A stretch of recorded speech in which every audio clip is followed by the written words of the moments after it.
silencio en la sala. En la próxima media hora nos declaramos en debate. Mesa redonda de la Red de la 30. El mundo da vueltas y vueltas, y nosotros con él. Análisis y comentarios, nacionales e internacionales. Hoy participan Andrea Camarano, a quien tenemos el gusto de reencontrarnos después de un par de semanas que no estuvimos por aquí, y 8 grados la temperatura. Te trajo el frío. Vino el frío, pero tengo el calor de 3 grandes compañeras para poder conversar sobre un tema muy importante: la violencia obstétrica, también el parto humanizado y los derechos de las mujeres. Pero ya las vamos a presentar directamente a ellas. Natalia Magnone, docente e investigadora de la Facultad de Ciencias, integrante del grupo de investigación Cuerpo, Género y Sexualidad de la Facultad de Humanidades y Ciencias de la Educación, y madre de 2 hijos. Hijes, porque tiene una hija y un hijo. También Laura Vega, integrante del Grupo por la Humanización del Parto y Nacimiento del Uruguay, investigadora, docente, activista por los derechos del parto y el nacimiento, y madre de 5 hijas también. Silvia Sosa, obstetra, partera, egresada de la Universidad de la República hace 20 años, cofundadora y coordinadora de Nacer Mejor, militante e investigadora sobre los derechos en el nacimiento, y madre de 3 hijos nacidos en el domicilio. el tema. Me adelanté un poquito sobre el tema. El tema es violencia obstétrica, parto humanizado y los derechos de las mujeres a la hora de parir.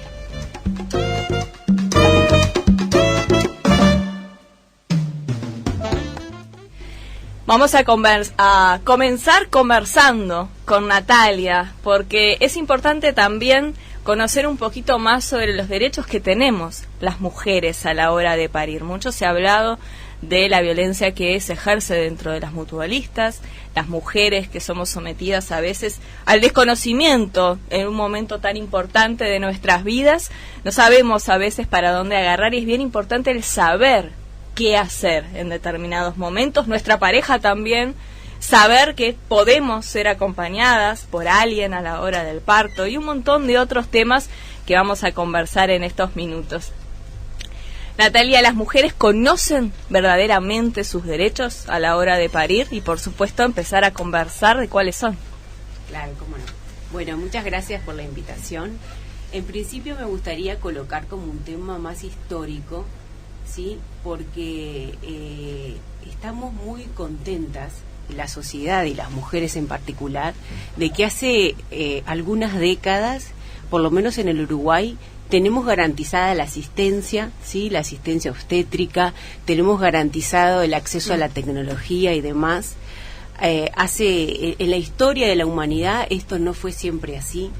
Entonces me parece que estamos asistiendo a un nuevo momento de conciencia, en donde en un principio, ¿sí?, se luchó para tener determinados derechos, sobre todo de asistencia, de no morir, bueno, todo un proceso histórico, ¿no?, de adelanto, ¿no?, de la ciencia y la tecnología. Pero ahora sí, unas décadas que las mujeres decimos, bueno, ok, no nos estamos muriendo casi, por suerte, más, los bebés tampoco, ahora necesitamos ser tenidas en cuenta de otra manera. Es un despertar, me parece, que no solamente es en el campo ¿no?, en el campo obstétrico, el campo reproductivo, sino que hace a un momento histórico del feminismo y la conciencia de las mujeres en general. Entonces, en un principio no estamos negando toda la ciencia y tecnología que pueda tener un país en sus sistemas sanitarios, sino que ahora sí estamos necesitando ser tenidas en cuenta en tanto sujetas de opinión, sujetas con deseos, sujetas con miedo, sujetas, sí, con una subjetividad a tener en cuenta a la hora de ser asistidas en los procesos reproductivos. Quizás nos podemos entrar en el parto, pero también incluye los procesos de embarazo, procesos de aborto y demás.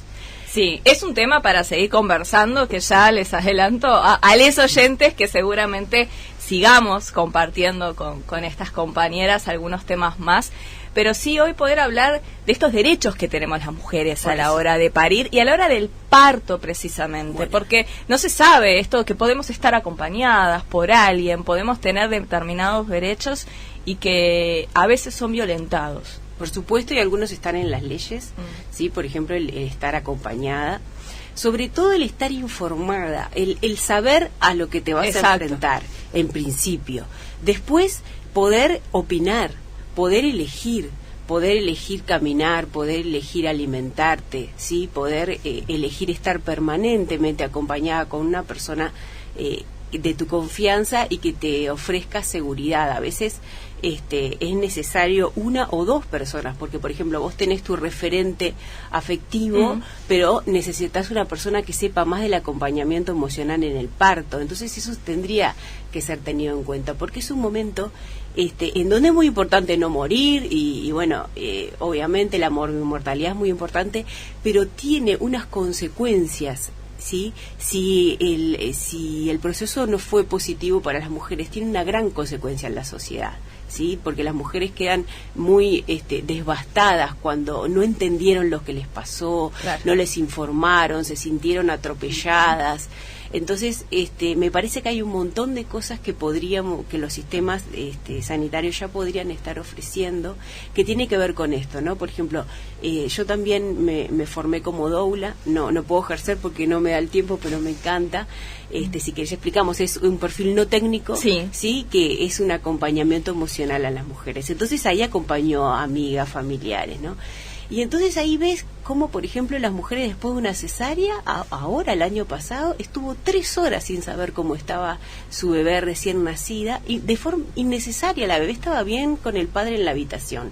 Y ella, nadie le dijo eso. Entonces, de un mínimo, de decir, no pasa en todos lados, no tiene por qué ser así, pero además de las estadísticas que vamos a compartir, las de investigaciones cualitativas, también desde el rol de doula veo que qué innecesario, porque alguien no le dijo a esa persona, a esa mujer recién hecha una cesárea, tu bebé está bien, quédate tranquila hasta la habitación, ¿no?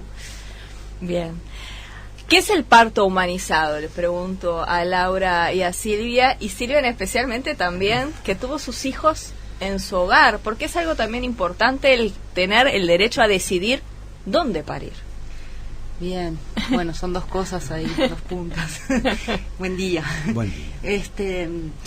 Por un lado, esto de lo primero que preguntabas sobre el parto humanizado es un nombre que se le ha puesto a algo que para muchas de las que militamos un poquito por esta causa de los derechos en el nacimiento y el respeto a la mamá, la familia, el bebé en ese acontecimiento, se ha convertido en un eslogan de alguna manera, que ha tomado algunos rumbos complejos, ¿no?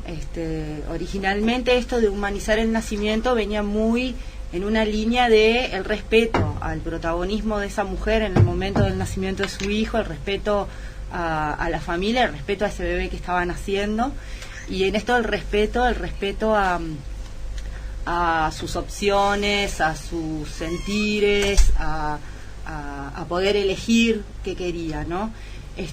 Después se transformó en te vendemos una sala linda, te vendemos esto y te vendemos lo otro, y terminó siendo algo que no está bueno. Claro.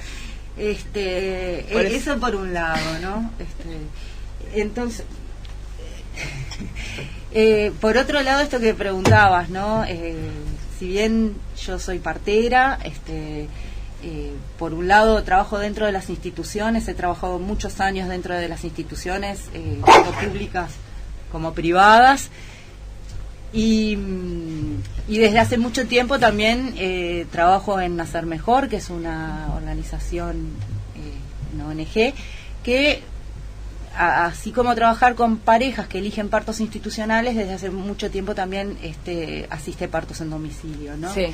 Entonces, en esto que preguntabas, derecho fundamental poder elegir el dónde quiero parir a mis hijos, ya sea dentro de una institución, ya sea en mi casa. En Uruguay no existen las casas de nacer, que es como una alternativa intermedia entre el hospital, así como existe acá, y el domicilio tal cual.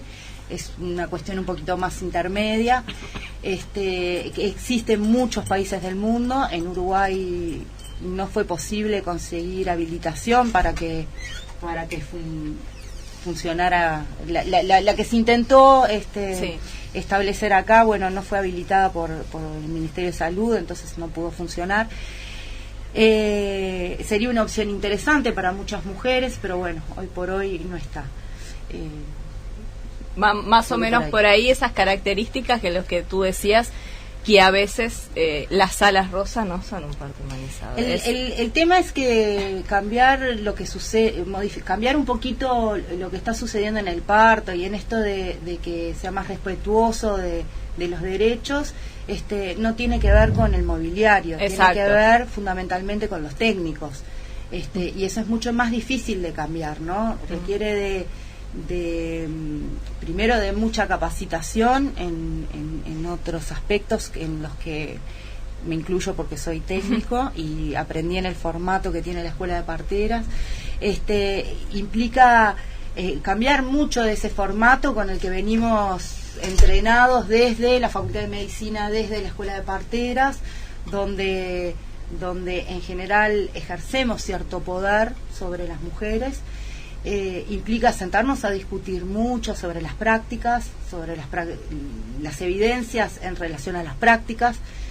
Hay muchas cosas que han ido cambiando en estos años, ¿no? El otro día discutíamos, bueno, pero ya no se le hacen más enemas a las mujeres antes del parto, ya no se las rasura. Es cierto, eso se modificó, pero hay muchas cosas que se siguen usando de manera rutinaria cuando no siempre son necesarias, ¿no? Entonces, poder dar un poquito marcha atrás y cuestionarnos, bueno, ¿por qué hacemos las cosas que hacemos? Sí. ¿Qué pasa si no las hacemos?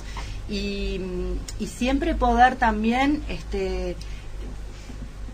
trasladarlo hacia la cancha de las mujeres, en esto de reconocer que cada mujer tiene derecho a poder decidir si quiero o no quiero que me rompan la bolsa, ¿no? O por lo menos explícame por qué a vos te parece que sería importante que me la rompieras, ¿no? Explícame costo-beneficio, costo-beneficio, y en última instancia yo soy la que puedo elegir si quiero esa intervención o no. Bien. No es la manera en que habitualmente se manejan las cosas. Laura, ¿y cómo reconocer esa violencia obstétrica? Nosotras como mujeres a la hora de parir, ¿cómo reconocemos eso, que realmente están vulnerando nuestros derechos? Y la vulneración pasa por el lado de apropiarse del proceso y del cuerpo, ¿no? O sea, cuando sentís que no está siendo protagonista, evidentemente está siendo víctima de violencia obstétrica. El componente que tiene la violencia obstétrica, que a nosotros como grupo nos preocupa soberanamente, es la normalización que tiene. Debe ser una de las violencias basadas en género con más grado de aceptación y naturalización. Al ser una violencia además institucional, cuesta muchísimo romper esas lógicas. Entonces, la mujer que lo está viviendo muchas veces lo vive con culpa y sin poder defenderse. Además, también el tema de la asimetría, es una violencia que se ejerce desde el que tiene el poder, y se juega mucho también el componente de la violencia psicológica. Hay mucho grado de miedo que se maneja en ese momento, que deja a la víctima mucho más expuesta. Entonces, esto que traía Silvia, de preguntarle a la mujer, no ocurre en un grado extremo. O sea, realmente una mujer puede pasar por su experiencia de parto y ser sometida a un montón de prácticas sin saber qué fue lo que le pasó. Me inyectaron algo. ¿Qué te inyectaron? No sé, un suerito. No es un suerito, eso tiene un nombre, nadie asegura que eso sea inocuo. Entonces, bueno, ¿qué pasa con esto, no? ¿Cómo puede ser que se coloque en un lugar de infantilizar tanto a una persona al punto de que su cuerpo se convierte en un envase, ¿no? O sea, la mujer entra a la maternidad y pasa a ser un envase de ese ser que está llegando al mundo y pierde todos sus derechos. Tomando también esto lo que traía Natalia, no estamos muriendo, bien, genial, eso está fuera de discusión, pero necesitamos ahora ir a más. O sea, necesitamos que las experiencias de los partos sean experiencias dignas, que realmente sea una experiencia de la que la mujer salga fortalecida. porque después le pedimos a esa madre que esté disponible.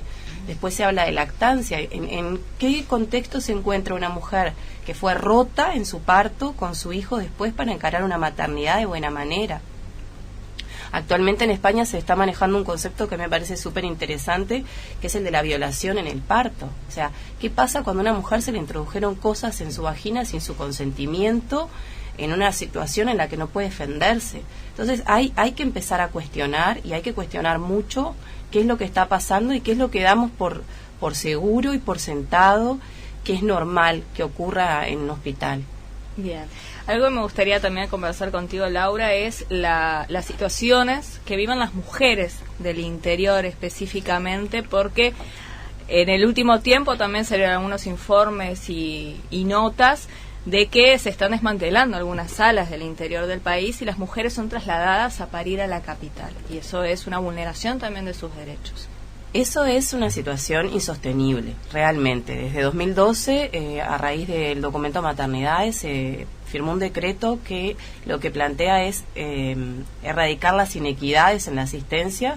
Y bueno, el planteo es que para erradicar las inequidades en la asistencia, las mujeres usuarias de ACE, cuando no está el equipo completo en las maternidades, que por lo general son 5 de 7 días a la semana, sean trasladadas. Esto, en nuestro caso, desde la Red de Organizaciones de Mujeres de La Valleja, lo venimos denunciando desde 2015.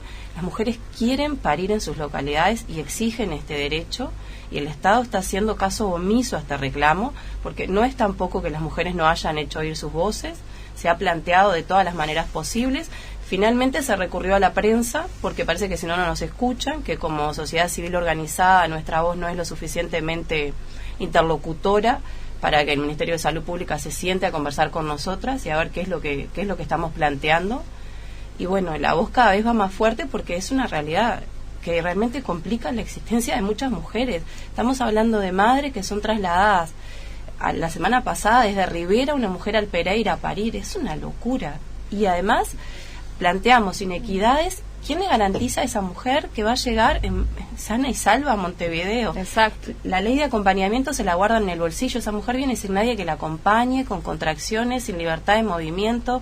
Entonces tenemos leyes de avanzada, tenemos una ley que tipifica la violencia obstétrica, que habla de autonomía, que habla de no discriminación por el lugar de origen, y después nos guardamos toda esta legislación en el bolsillo, poniendo a las mujeres más vulnerables en una situación de riesgo absolutamente innecesario.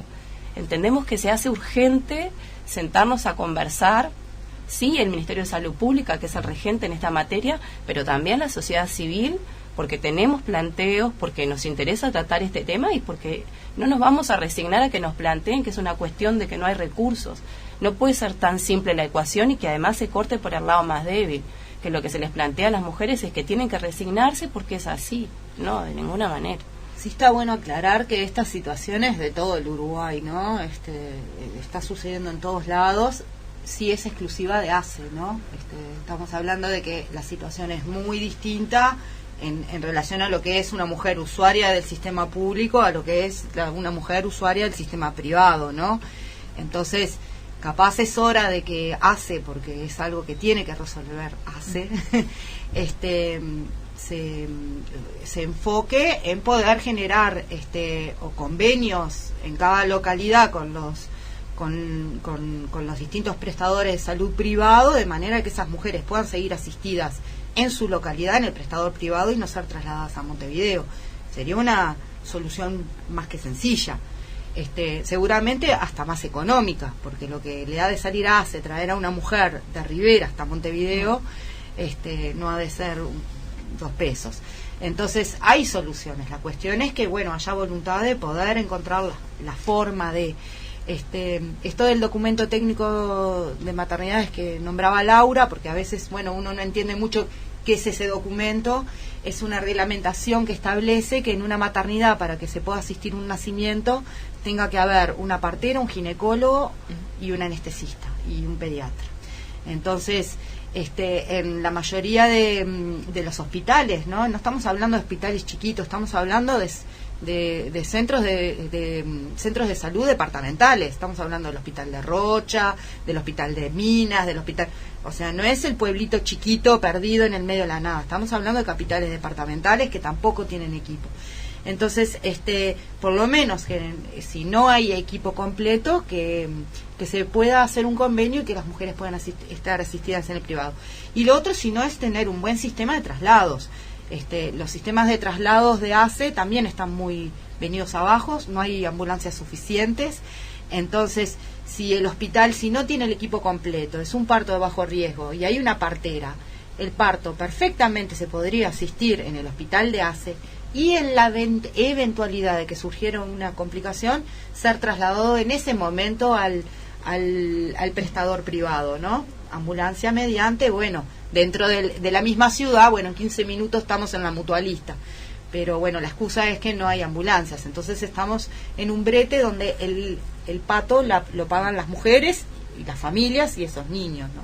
Bien. Era un tema importante para empezar a denunciarlo, seguir denunciándolo, y por eso también de primera mano, y también el rol que tenés dentro de este grupo por el parto humanizado, era bien interesante poder conversarlo. Para ir terminando, me gustaría seguir enfocando sobre el parto y cómo es esa preparación que tiene que tener la mujer a la hora de parir. Ya hablamos de los derechos, ya hablamos de también las posibilidades que tenemos nosotras de elegir dónde parir, de elegir también quién nos acompañe. Pero ¿cómo me preparo a la hora de parir? Bueno, en la preparación esto que estamos haciendo acá tiene que ver con eso. Las mujeres tenemos que saber sobre nuestro cuerpo, lo que nos gusta, tiene que ver con la vida sexual, tiene que ver con proteger toda nuestra plataforma orgánica. Cuando te hacen una episiotomía que no es necesaria, porque acá no estamos hablando, no la cesárea, no la episiotomía, estamos hablando de utilizar esas intervenciones cuando es necesario, pero cuando no es necesario y se hace de forma rutinaria y generalizada, es violencia hacia las mujeres, por ejemplo, en todo lo que es su plataforma orgánica, que es para el placer. Estoy hablando de esto porque en realidad prepararse para el parto es prepararse, es vincularte con tu cuerpo, saber lo que te gusta, saber lo que no te gusta. Y en particular, no todas las mujeres tenemos que ir a parir. A mí me parece muy bien que hay mujeres que no sean madres, por supuesto, que elijan una cesárea de forma informada también, porque no estamos diciendo ahora hay que parir en la casa, ahora hay que parir de forma orgásmica. Yo lo intenté y no me salió el parto orgásmico, lamentablemente, en las mejores condiciones.